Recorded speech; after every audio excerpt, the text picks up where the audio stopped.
their medication cards. Yeah. Did I hear a no somewhere Yes. along the way? No. No, I heard a no. You heard no? I did hear a no. I told you I have mom ears. I can hear all. If you have not started, I would suggest that you start because it's going to be very important for you to know.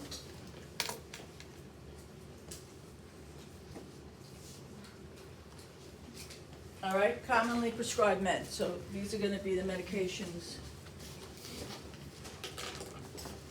I have a question. So, we have a nurse chat, and everybody's sharing a lot of information, some helpful, some confusing. Do we guide ourselves through this?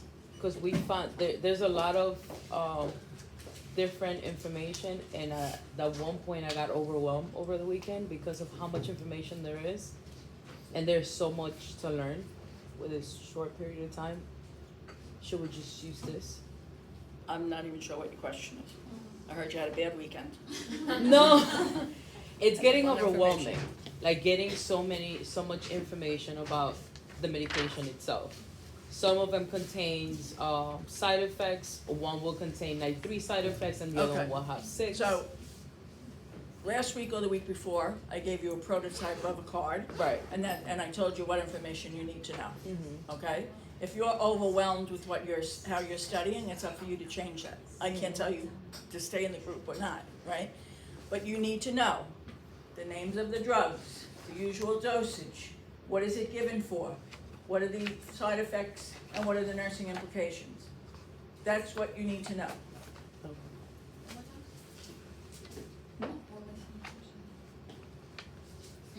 One more time. You should be saying this back to me. The names of the drugs,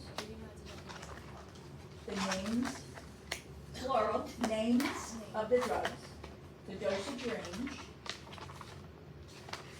what is the drug used for, side effects, and nursing implications. So if it's a high blood pressure drug, the nursing implication would be we check the blood pressure. Okay? Interactions with what? No. No. Listen, That's exactly what I heard. this is fundamentals, okay? We're teaching you the basis of the medications that you need to know for fundamentals. As you move on into your other classes, you will go into these same drugs a little bit more in depth, okay? Of course, if it says reacts if a patient has a sulfa allergy, don't give it, that you need to know, right? You know the cost of the drug also, right? Yeah, well, that's understandable, right? Because otherwise, how are you gonna know what the drug does? Right, because by knowing the class of the drug, and we're gonna get into that right now, is gonna give you an idea of what the drug actually does. And we are responsible for train and the nurse, correct? Names of the drug. Okay. That answers. What about like lab values? Like if we're working about side effects, like not to be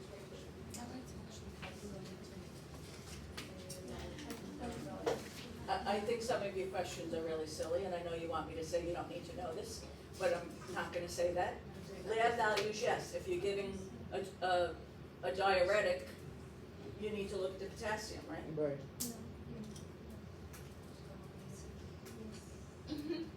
So as it pertains to your drug, yes, you do. There's no way to make this, Easy. not easy, simple. I mean, it's pure and simple memorization.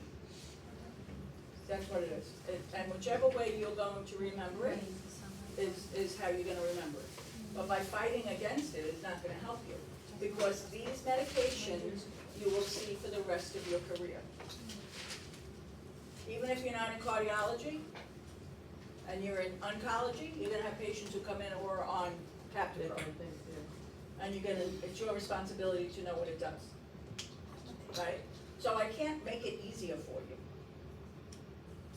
I think what helped was understanding what it does. to make sure that you know exactly what is it. That's how you need to study it, if that helps you. That would be. All right, there's no magic bullet. I can't say one thing, to say like, oh, and that's gonna make it so much easier, This is, you just have to know it. Okay?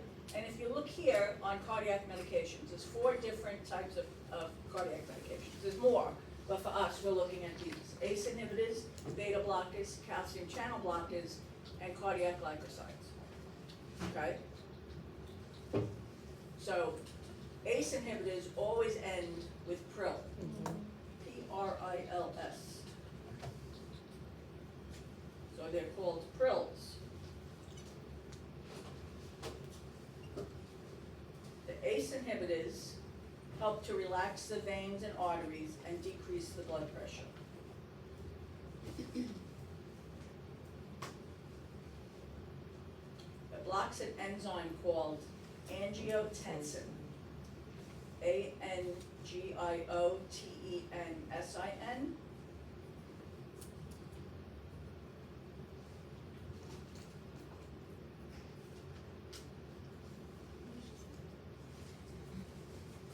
Decreases vasoconstriction, which is when your veins and your arteries tighten up, right? So if they release them and they dilate and they relax, it lowers the blood pressure.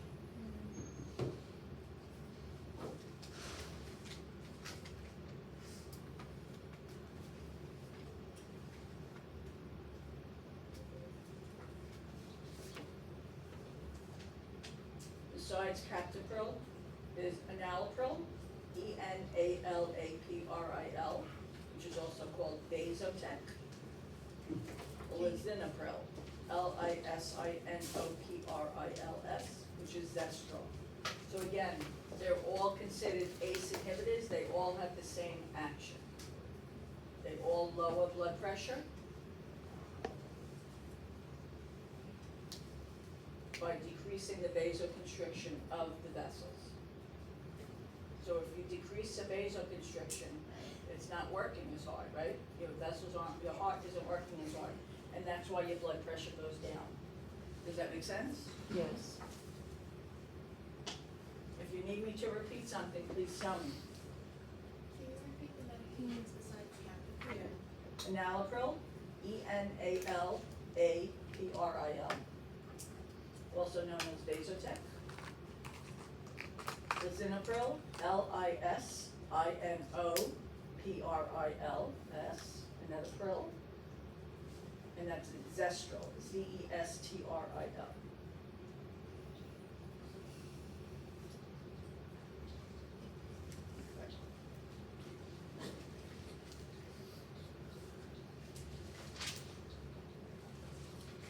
Beta blockers. Beta blockers end in L-O-L, the lols.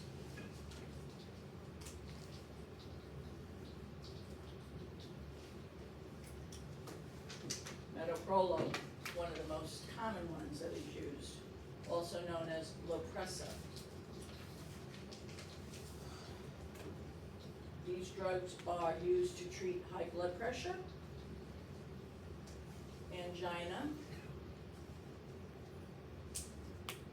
and usually given to people post-heart attacks or MIs.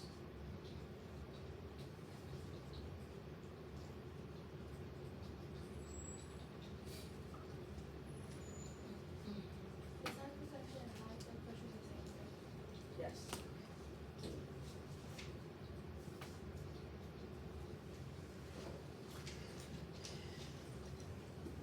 They decrease the cardiac workload by slowing the heart rate, vasodilation, which is similar to what the ACE inhibitor does, right? Vasodilation, decreasing the blood pressure.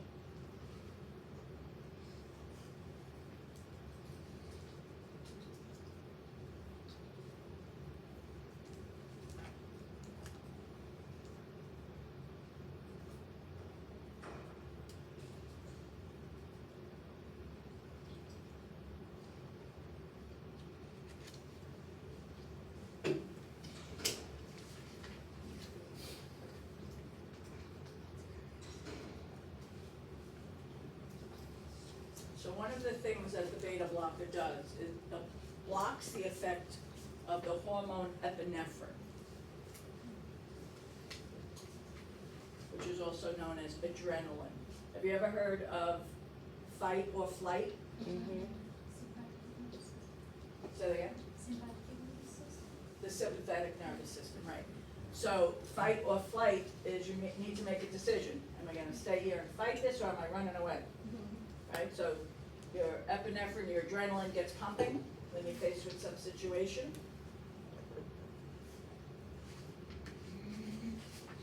So this blocks it, causing the heart to beat more slowly with less force, right? Because what happens when you are stressed or when you are faced with the situation, fight or flight? Blood pressure rises, your heart starts to increase, right? Everything's pumping a little bit more, so these drugs block that epinephrine, so this way it keeps your blood pressure down.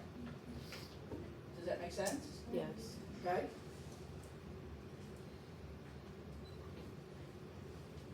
Two other, they're not on the list, but I'm giving you other examples, just so you'll know, okay? Atenolol, A-T-E-N-O-L-O-L.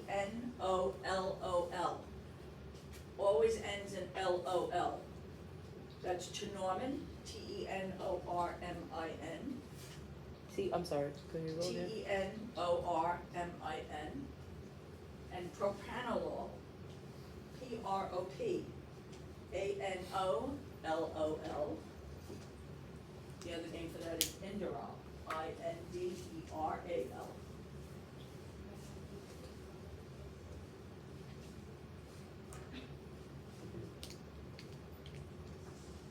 Okay? Calcium channel blockers.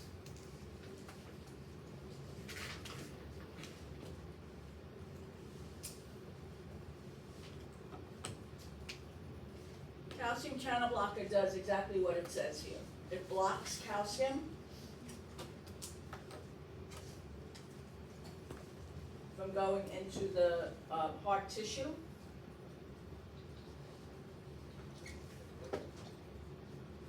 And slows the heartbeat.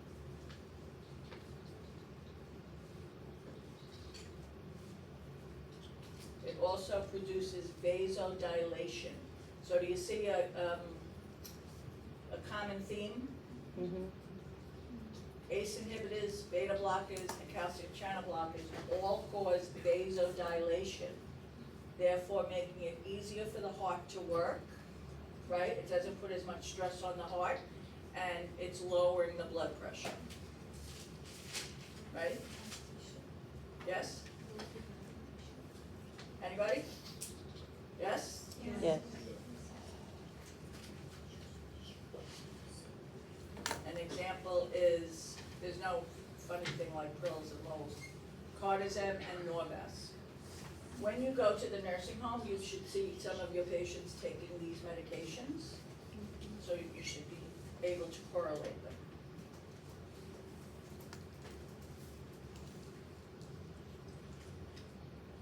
Another example of a calcium channel blocker is nifedipine, N-I-F-E-D-I-P-I-N-E, also known as Procardia.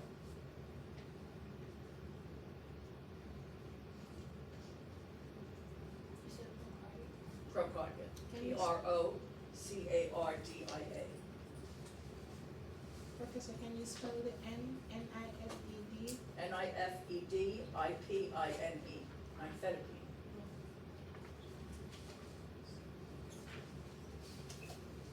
Okay, the cardiac glycosides, we have spoken about digoxin pretty often. Before you administer digoxin, what do we need to do?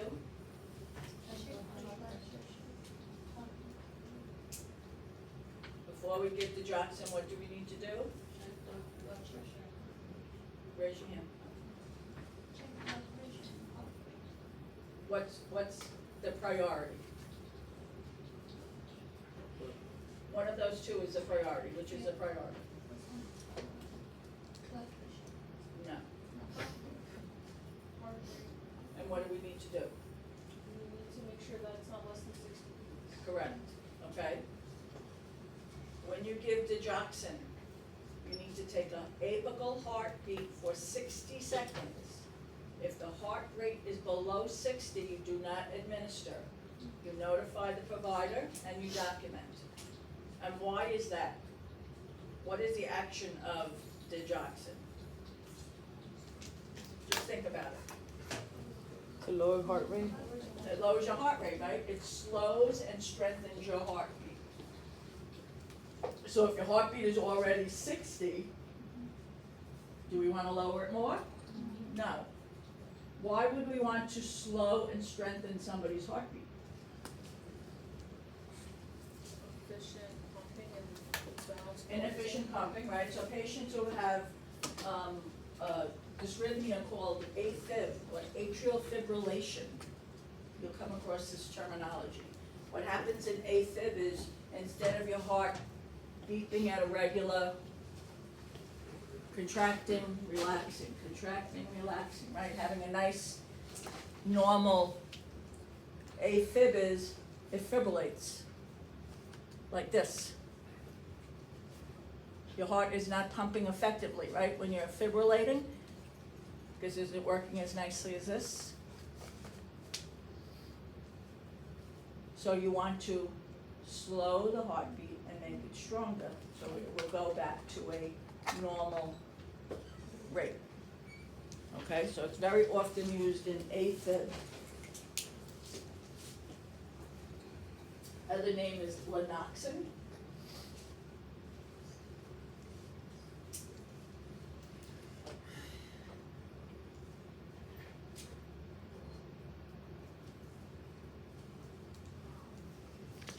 Also, we want to monitor electrolytes with digoxin, sodium and potassium. What's normal potassium?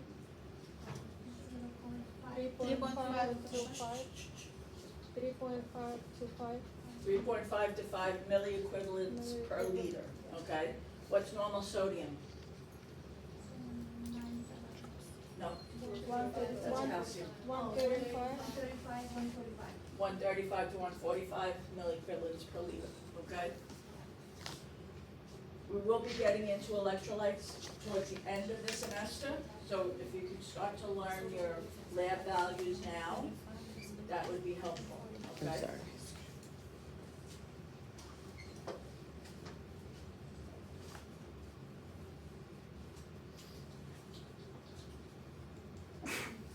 Bless you.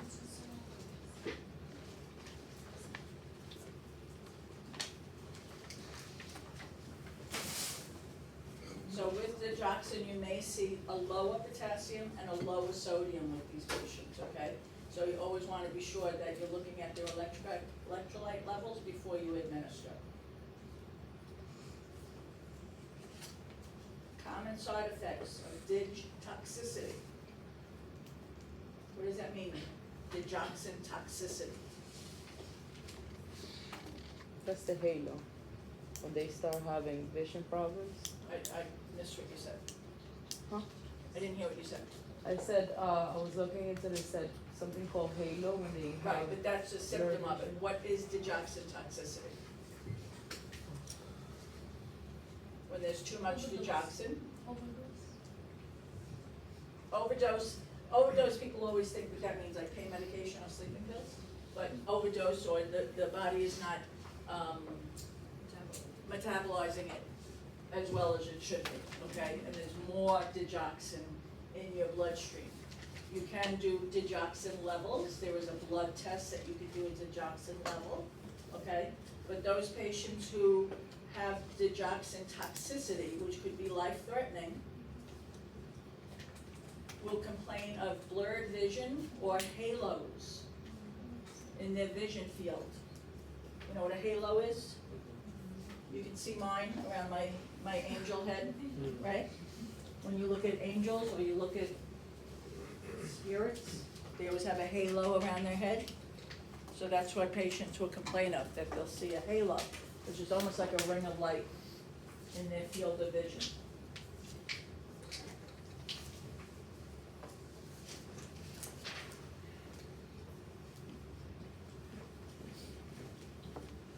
statins. What do statins do?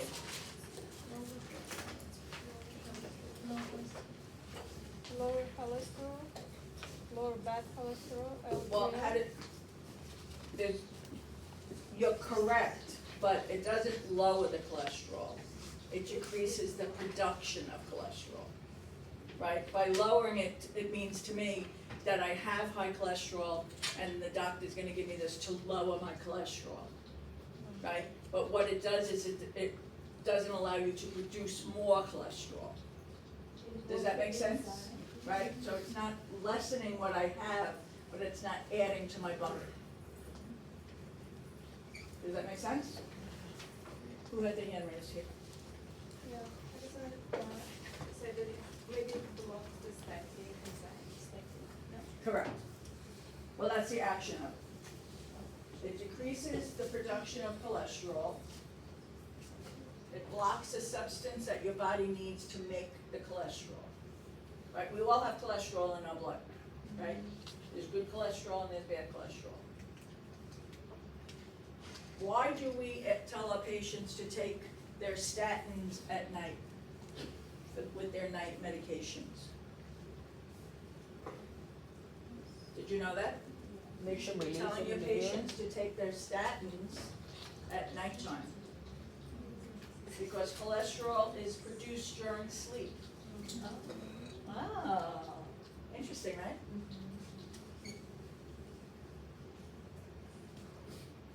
So again, it usually ends with the word statin. So Lipitor and Crestor are two examples You said it's produced while we sleep? while you sleep, correct? Patients should not have grapefruit while they're on statins. It potentiates the effect of the drug and increases the levels in the blood. Grapefruit.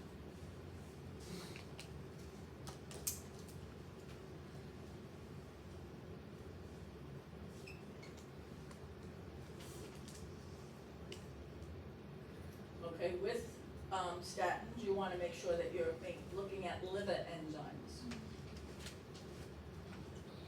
And lipid profile. What is your lipid profile? What is a lipid? Fats. Fat, right? So what is your lipid profile? What's included in that? Your cholesterol, right? Your LDL and your HDL cholesterol, your triglycerides. So cholesterol should be less than 200 milligrams per deciliter. There's some literature now that's saying it should be 180 even. But we're going with the 200, but they're trying, because obviously more studies and more investigation has shown that even under 200 would be better, okay? HDL, which is the good cholesterol, and how I remember that is it's happy, H for happy. So it's a happy cholesterol, HDL is greater than 40. And LDL, lousy, right, L, lousy, is less than 100. So besides taking the medication, you need to tell your patients what? So diet? Diet more specifically, right? Because they should stay away from processed foods or, fried chicken isn't obvious, but what about other foods that have a high fat content, nuts have a high fat content. People would say, oh, well, I didn't realize that had so much. So diet instruction becomes very important. I think peanut butter is a big one for patients with this, no? Peanut butter, everything has fats in it. So, and it's really interesting because if you look at foods that are sugar-free, right, people think, oh, well, it's sugar-free, it must be good for me. But when it's sugar-free, it loses some of its taste, right, because that's what gives it the taste, the sugar. So what do they put in it to increase the taste? Fat. Fats. So you need to be, that's why reading labels is really important, And when you see nutritionists talking to patients, like in the hospital more so, because in the nursing home, not so much, they will tell them, read the labels and see how much fat is included in this, and you'll learn a lot. So when you're in CVS, after looking at the meds, go to the food aisle and start reading the labels in the food aisle. You think I'm joking? And it's the fat and the saturated fat as well. Right, it just Didn't acts work, yeah. overall, right. Side effect of statin, one of the most common side effects is muscle ache. I've had a lot of patients who took Lipitor, the atorvastatin, who complained of muscle aches and muscle tightness in their legs mostly. So if a patient starts complaining of that, make sure, this is why it's important for us to know what medications that they are on. So at that point, if they complain of the muscle ache, is that, maybe lower the dose, or that's just a regular side effect? Well, we're assuming that possibly it's a side effect, right? Muscle aches can be caused by a lot of things. Right. But we wanna be aware of it, right? And no, don't just say, oh, did you exercise, right? That's why knowing what medications people are on is important, but you wanna notify the provider, right? Because it's varying levels, and is it impeding their ability to exercise or to do their activities of daily living? That's a big problem. And they can always change them to a different statin.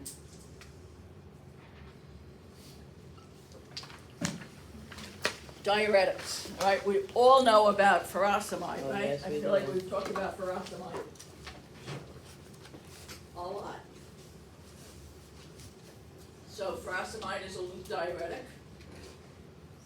One of our patients in the lab here, I think Sam, is on furosemide, okay? And what is the role of diuretics? They help you, It increases your urinary output, right? It doesn't help you urinate. Now, I wanna make sure you understand the difference, right? But it should increase your urinary output, okay? We usually try to give them during the daytime, so patients aren't getting up in the middle of the night where they could fall. Patients who have heart failure and they are on furosemide, what do we ask them to do every day? To assess daily weights, right? And if they increase their weight to between 3 and 5 pounds in the 24-hour period, they need to notify their doctor. Because you don't wanna wait until they're swollen and having shortness of breath. If we can check it every day, we can be a little bit more proactive and maybe change the diuretic or increase the dose or something like that. So if you have a patient who's on a loop diuretic and they're have an increased urinary output, what are two things that we're gonna be concerned about? Potassium, right, so what are we doing? Checking. You're checking the potassium, right? Right, and what's normal potassium level?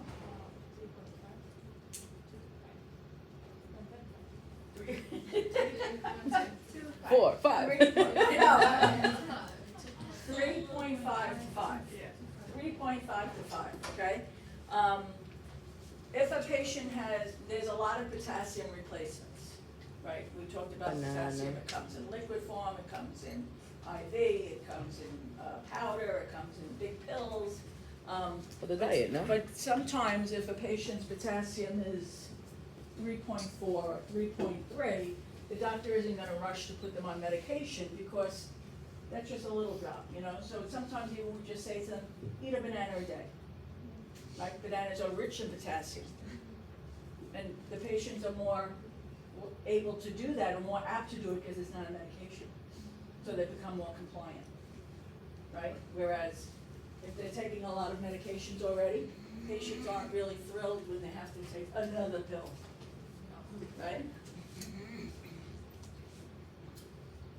Thiazide diuretics. Very common one is hydrochlorothiazide, also HCTZ, HCTZ. You may see it written as that also. The other name is hydrodiuretic. HCTZ.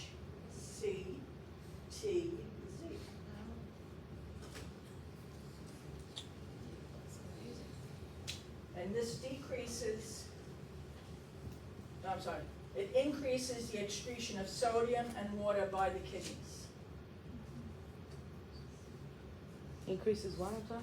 the excretion of sodium and water. So what are we gonna be monitoring? Sodium, exactly. And what do we say normal sodium is? 135 to